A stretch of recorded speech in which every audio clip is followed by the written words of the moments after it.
Bonjour tout le monde, ça y est, c'est le petit rendez-vous qu'on se fixe chaque semaine. Ça va, Chloé? Tout va bien, et toi? Oui. Alors je ne me doute pas que tu aies aucun problème à parler de pierres, parce qu'on avait dit... Alors quand on s'est vu avec Chloé, elle a dit chaque semaine je parlerai de 4 pierres. Je sais quand même compter, donc 1, 2, 3, 4, 5, 6, 7. Je sais pas, c'est pas ce qui se passe. On en a rajouté. Parce que c'est vrai que... est-ce que vous êtes déjà... Pardon. Non, mais tu voudrais parler de quoi en fait? Alors moi je vais parler de 4 pierres pour le thérapeute. Il y en a du coup 7. Il y en a 7, ok. Mais je vous explique une chose. Est-ce que ça t'est déjà arrivé à toi? Est-ce que ça vous est déjà arrivé de vous dire tiens, mais je voudrais savoir à quoi sert la tourmaline? On regarde sur internet, on ouvre un livre, on a l'impression que ça part dans toutes les directions, qu'une même pierre, elle va nettoyer, elle va protéger, elle va servir pour votre confiance en vous et qu'en fait on sait plus qui fait quoi. Tout à fait c'est d'accord. pas très clair. Tout à fait d'accord. Ouais. Eh bien, j'ai une grande nouvelle à vous annoncer. En fait, tout le monde dit vrai. Pourquoi? Parce que, et ça j'en parle beaucoup lors de mes stages, d'ailleurs la première journée de ma formation sur 2 jours est vraiment destinée à l'approche plus scientifique. Parce qu'une pierre a beaucoup de choses à raconter sur elle. Qu'est-ce que je peux vous donner? Je vous donne comme exemple la pyrite. On va vous dire que c'est une pierre d'ancrage, vrai, par son système cristallin, c'est-à-dire la manière dont les petits atomes se sont assemblés dans l'espace. Eh bien, ça forme un cube et le cube nous renvoie à la terre, à nos fondations, à nos racines. On va vous dire que c'est une pierre qui va travailler votre confiance en vous, c'est vrai. La couleur, tu vois, la couleur un peu dorée nous renvoie à l'énergie du plexus solaire. C'est une pierre qui nous apporte la force, la vitalité. Effectivement, c'est une pierre qui contient du fer. Le fer F-E-R, c'est le fer F-A-I-R-E. C'est une pierre qui va nous aider en fait à sortir de nos anciens schémas, nous libérer parce qu'elle contient du soufre. Et le soufre, en fait, c'est vraiment, chez les alchimistes, j'enlève mes souffrances. Ah oui, ok. Et donc, pour cette même pierre, je suis partie dans différents domaines. Ouais. Et donc, du coup, une même pierre, en fait, va travailler sur va avoir plusieurs champs d'action, mais en fonction de ce que tu vas aller chercher. Est-ce que tu travailles avec la pierre pour sa couleur, pour sa composition chimique, pour son système cristallin, pour sa maman? La maman, c'est la roche dans laquelle la pierre, elle a grandi. Si vous trouvez une pierre au pied d'un volcan, c'est pas la même chose que si vous la trouvez dans une grotte froide et humide. Une même pierre peut avoir des mamans différentes. Donc c'est pour ça que tout le monde dit vrai, parce qu'en fait chacun va regarder à travers sa propre fenêtre. Et en fait, je dis toujours que l'information qui vient à vous, c'est peut-être celle dont vous allez avoir besoin au moment même. Ok, mais c'est beaucoup plus clair parce que du coup, on se dit est-ce qu'il y avait des charlatans ou pas, certains qui disent vrai, d'autres qui disent faux, donc c'est bien que tu aies pu repréciser ça. Voilà, je pense que tout le monde dit vrai, mais c'est important. Comme je vous dis, moi, énergie et matière, ce sont les 2 faces de la même pièce et c'est hyper important pour moi de connaître la pierre dans sa matérialité pour pouvoir après faire le pont et pour connecter plutôt la partie plus ésotérique, énergétique. Il faut connaître le visible pour aller voir l'invisible aussi, parce que sinon du coup ça reste très éthérique, c'est un peu Madame Irma et sa boule de cristal, mais c'est vrai, et moi je pense que ça n'a pas donné une bonne image. Oui. Et c'est vrai qu'à travers Nasoa, à travers tout ce qu'on fait, même aujourd'hui, moi j'ai un besoin de redonner un peu les lettres de noblesse à ce monde qui est pas connu, qui est boudé des joailliers, parce que les joailliers ils aiment que les pierres un peu les stars, le rubis, saphir, émeraude, diamant, et toutes ces pierres là en fait sont parties dans le marché de la lithothérapie. Il faut savoir qu'après les années 70, vous avez eu ce courant, pendant les années 70, ce courant un peu New Age, tu sais, où les gens partaient en Inde, dans des ashrams. Donc, ils sont revenus chez nous avec ces pierres qui étaient un peu montées, tu sais, avec de l'argent, c'est pas toujours très délicat. Et en fait, ce marché de la lithothérapie a été un peu coincé, ces pierres opaques étaient un peu coincées dans ce marché-là. Et en fait, aujourd'hui, je pense que elles ont beaucoup de choses à nous raconter, mais comme je dis, une démarche plus terre à terre, je dis toujours scientifique, c'est nécessaire en fait pour pouvoir après, on va dire, faire le lien avec ce qu'on a envie de raconter à propos d'elles. Alors, tu voulais raconter et tu voulais mettre en avant les pierres du thérapeute. Ça veut dire quoi? On ne va parler que aux kinés, aux médecins, aux coachs, ou c'est pas ça que tu entends par pierre du thérapeute? Non, écoute, moi je pense, après ça c'est vraiment ma façon de voir les choses, que chaque personne peut avoir une connexion directe à la source. Tu vois un petit peu, dans la mesure où, et c'est pour ça que je vais peut-être commencer par parler de l'améthyste, qui est la pierre violette. Alors, on la connaît bien, hein, je pense que c'est une pierre... on la voit tout le temps. Voilà, elle est très cliché. Au début, je l'aimais pas du tout parce que moi aussi. Tu l'aimes pas? Ben, Tu l'aimais pas? Je l'aimais pas. Ouais, tout à fait. Parce que tout le monde voulait de l'améthyste, elle était un peu en bas de ma liste des pierres que je vais aller rechercher. Il faut savoir que toutes les pierres qui sont à la boutique, ben pour chacune, en fait, j'ai été sur le terrain pour aller raconter l'histoire. Et l'améthyste, je la trouvais tellement, comme je dis, boring, quoi, un peu ennuyeuse. Et puis finalement, en fait, je l'ai découverte en partant au Brésil. C'était lié avec retrouver mon papa biologique. Et donc, en fait, le message vraiment de la pierre, c'est faire le deuil. Le deuil, c'est pas toujours perdre quelqu'un, une personne, mais faire le deuil pour avancer. Donc, on parle d'une pierre de passage. Un passage, c'est un pas qui est sage. Et pour moi, le violet nous ramène à le chakra coronal, l'ouverture et donc la reliance avec ce qu'il y a de l'autre côté du voile. Donc, pour répondre à ta question, on peut tous être thérapeute parce qu'en fait, on peut tous avoir accès à la source et justement à des informations dont on a besoin. Mais pour moi, le thérapeute, au sens très large, parce qu'en fait, c'est pour moi l'artisan de la paix, c'est celui en fait qui va amener des outils à la personne qu'il a en face de lui, un peu comme le chaman qui va partir en transe, quel que soit son métier, quel que soit son domaine. Voilà, en fait. quel que soit le nom qu'il va porter, quelle que soit sa profession. Donc il part dans une espèce, comme je dis par exemple, le chaman, il part en transe, il va chercher des informations qui va servir sa communauté. On est tous capables de le faire parce qu'on a tous cette reliance, on vient tous de la source. N'oubliez pas qu'on n'est pas des pauvres terriens qui essayons de faire une expérience de lumière, on est des êtres de lumière, on vient du 1 qui sommes venus faire cette expérience du 2, de l'incarnation. On avait dit la fois passée que c'était pas toujours très facile parce que c'est être finalement en connexion avec la matière. Et la matière, c'est quoi? C'est de l'énergie qui est tellement condensée qu'elle se polarise. Donc on a un plus et on a un moins. Je parlerai après de la tourmaline noire. Et en fait, nous, on connaît que le 1. Moi, des fois, j'ai un peu la nostalgie du 1. Je suis un peu dans ma voiture, puis je suis là... En fait, j'ai envie de retourner là où je viens. J'ai envie d'être connectée. Oui, ah oui, c'est ça, tu vois. Parce que ce soit plus facile, plus direct. Oui, voilà. Et en fait, on est avec ce 2 où on doit dealer avec le chaud, le froid, le yin, le yang. Et toutes ces polarités, si on les réunit, on revient à l'unité. Donc, pour en revenir, quelle est la fonction du thérapeute? C'est d'amener des outils et en fait de mettre ces outils face à la personne et de brancher en fait la personne à son potentiel de guérison. Mais il n'y a que la personne qui peut le faire. Je pense que le thérapeute ne va pas, soigner la personne à sa place. Oui, le travail doit être fait par la personne qui a des choses à soigner. Mais le thérapeute, il place la personne face à des potentiels de guérison. Donc ça, c'est génial. C'est super. Mais quelle que soit la porte, que ce soit le micro-kiné, le kinésiologue, le kiné, le sophrologue, moi j'adore l'astrologie karmique, j'adore la kinésiologie. En fait, en fonction de ce qu'on a peut-être besoin d'aller connecter, on ira vers la personne qui amènera ces outils pour nous. Et donc, pour le thérapeute, effectivement, une améthyste, c'est quand même peut-être, ça aurait du sens parce que des fois, on n'est pas toujours clair, en fait. On n'est pas toujours branché. On est peut-être à d'autres choses et donc on n'a pas toujours une espèce de clairvoyance, clairaudience. Elle va affiner nos perceptions extrasensorielles. C'est vraiment définir nos dons de médiumnité. Mais ce qui veut dire qu'on peut avoir un très très bon ancrage, parce que de toute façon, pour connecter le haut, il faut descendre. Évidemment, donc sinon on est déséquilibré. Voilà, donc on parlera de la tourmaline juste après. Alors, souvent les gens me disent, oui, la taille. La taille, elle importe peu dans la mesure où, honnêtement, on n'est pas dans la matérialité, on est plutôt dans le côté énergétique et vibratoire de la pierre.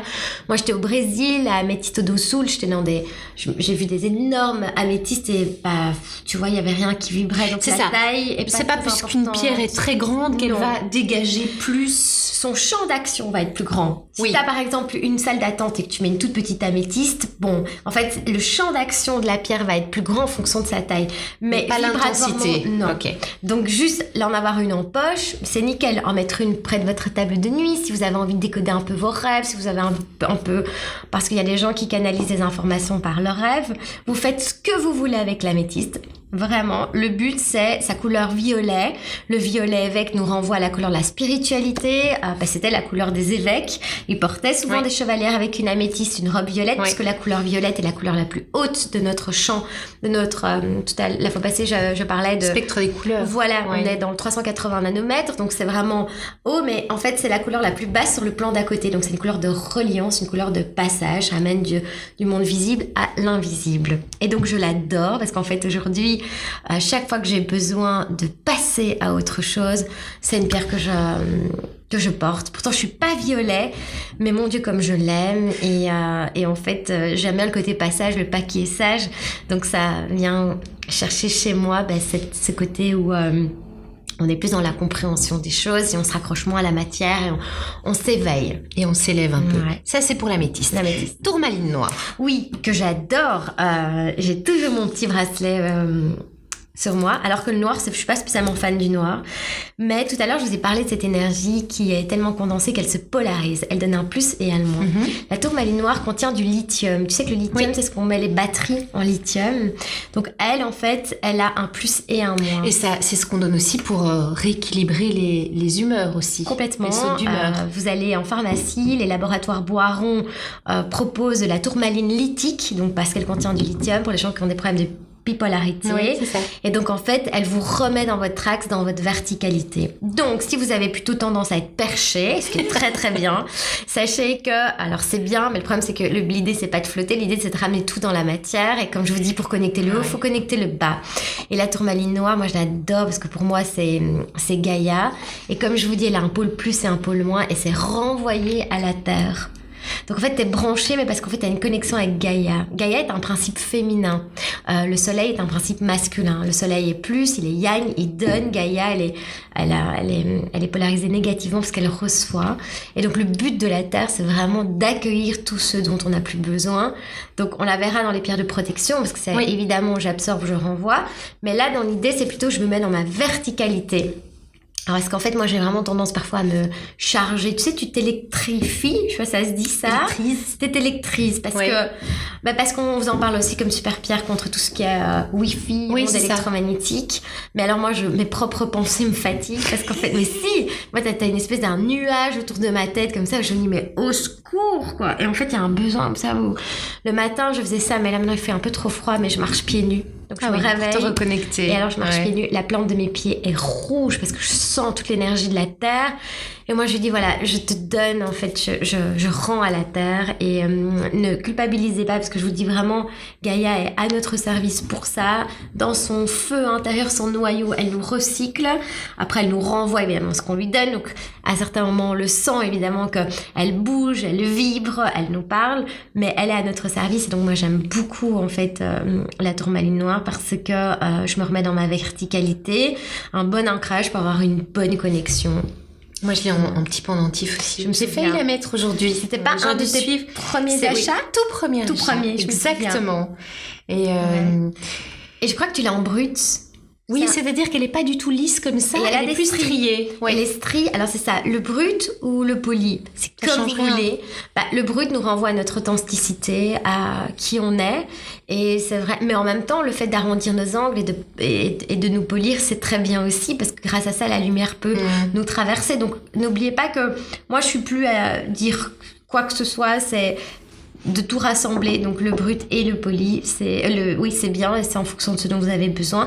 Mais ce que j'aime bien dans ton petit pendentif, c'est que tu voyais vraiment les stries et donc c'est vraiment, je suis dans mon axe quoi. C'est-à-dire que Sandrine, elle sait elle sait où elle est à sa juste place et quand elle est branchée, elle est connectée là-haut et en fait tout circule quoi. C'est une espèce de fluidité.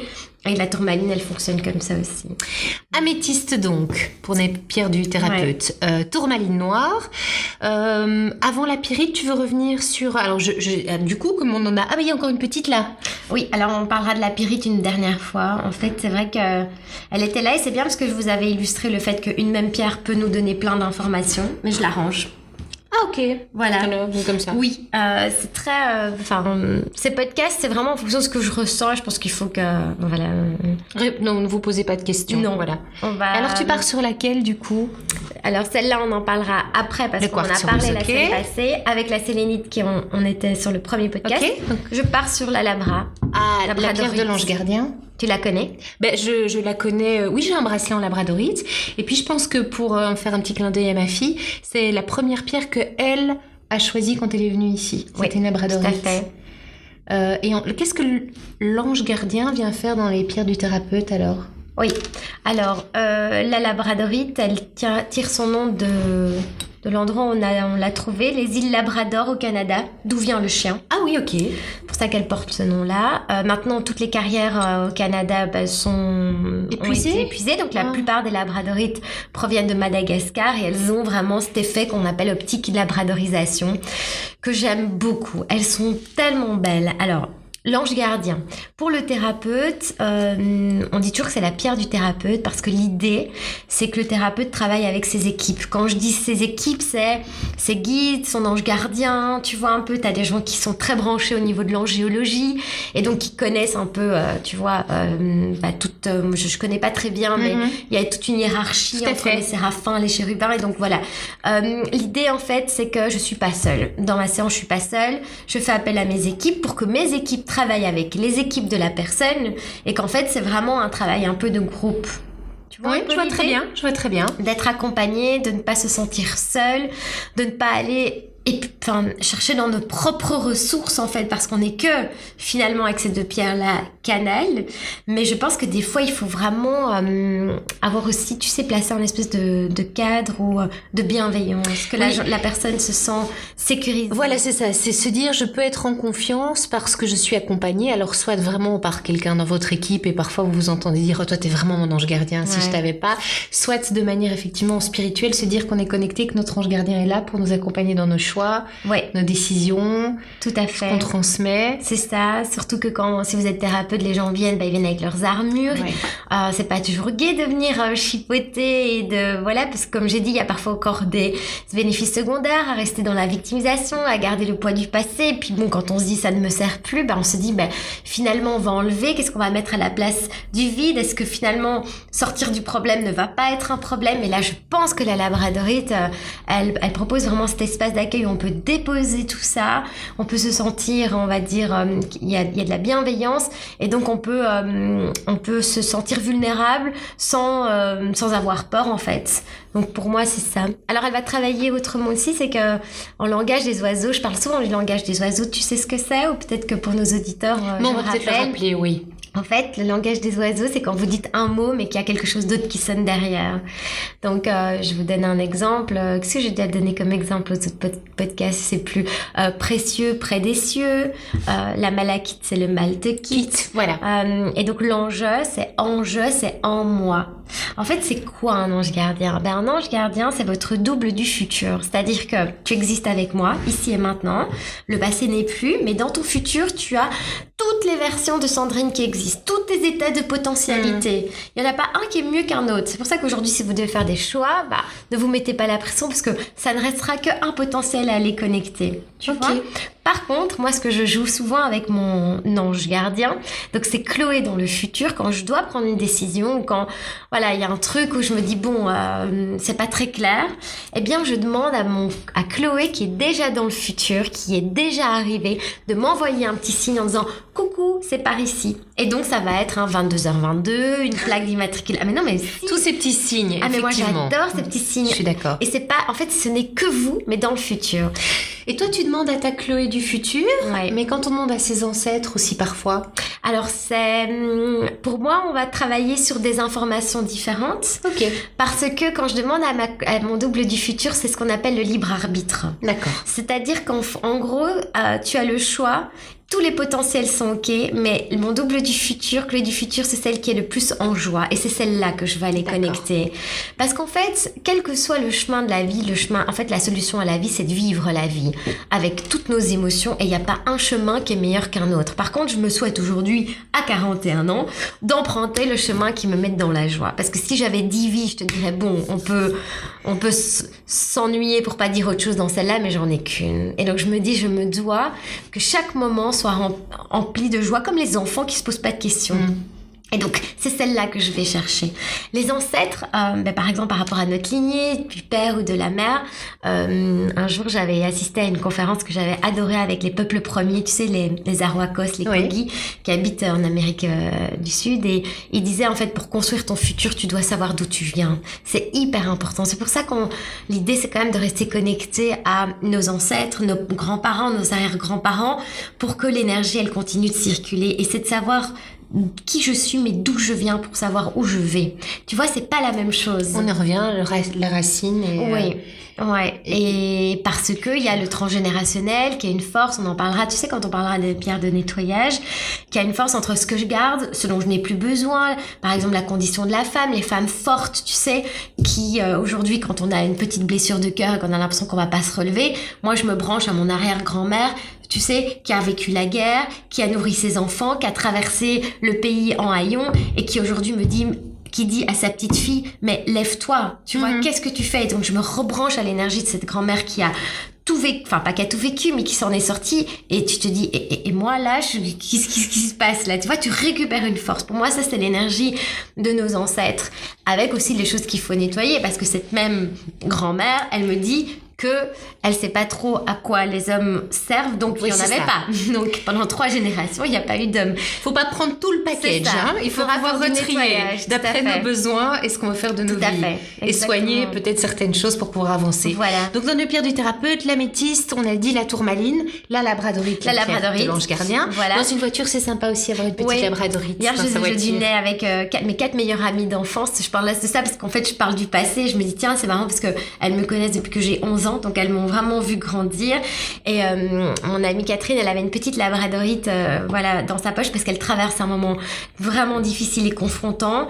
Et en fait, elle en parlait et en fait, je me disais, mais en fait, elle parle d'elle-même. C'est à partir du moment où on décide d'être son propre ange gardien et de prendre soin de soi et de se dire, en fait, je n'ai que moi, donc j'ai intérêt à me soutenir. Mais on en revient à ce qu'on disait au début, quand je te disais, mais à qui s'adressent ces pierres du thérapeute, c'est être son propre thérapeute aussi. Ah, mais tu ne peux que te soigner. Okay. Moi, je sais qu'aujourd'hui, et d'ailleurs, bon, moi, je ne suis pas thérapeute, je le dis souvent dans les stages, parce que je suis encore dans l'espèce de posture de vouloir faire plaisir, d'être aimé, d'être validé, donc je vais dire à l'autre que ce qu'il a envie d'entendre.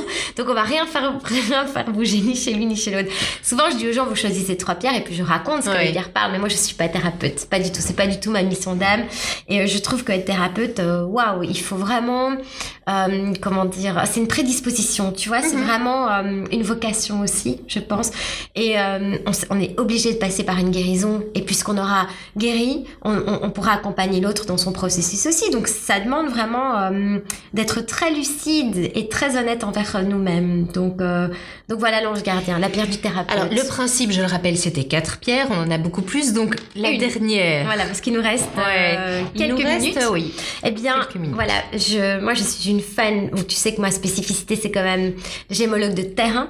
Donc, j'adore aller dans les carrières, dans les mines pour aller chercher des pierres qui sont brutes. Pourquoi? Parce que certaines pierres vont garder, on parlera des systèmes cristallins, la manière dont les atomes s'agencent dans l'espace, et ça crée des formes parfaites, des parfaits cubes de pyrite. Et là, c'est un octaèdre de fluorite. On le voit peut-être pas très bien. Ah, c'est de la fluorite. Mais je pensais qu'il était plus mauve ou plus bleu ou pas toutes les couleurs. Ah, d'accord. Comme le quartz qui a toutes les couleurs, comme la famille des grenades, en fonction de la petite impureté, ça va. Et c'est pas un cristal de roche non plus parce qu'elle est pas tout à fait transparente. Ouais. Et alors, la semaine passée, on a parlé de la dureté, tu te souviens? Oui. Eh bien, la fluorite, elle est assez tendre. Regarde, je viens de la rayer avec juste mon ongle, que tu serais pas du tout capable de faire sur un quartz, que tu serais aussi capable de faire sur la sélénite. La sélénite est très tendre aussi. Donc, la fluorite, mais pour conclure, c'est la pierre de la connaissance et du savoir. Et le nouveau langage des oiseaux, connaissance, c'est naître avec. Au final, on va se brancher pas à ce qu'on a appris dans cette vie-ci, mais à ce qu'on sait avec le bagage de l'âme. Je sais pas si ça se dit ça.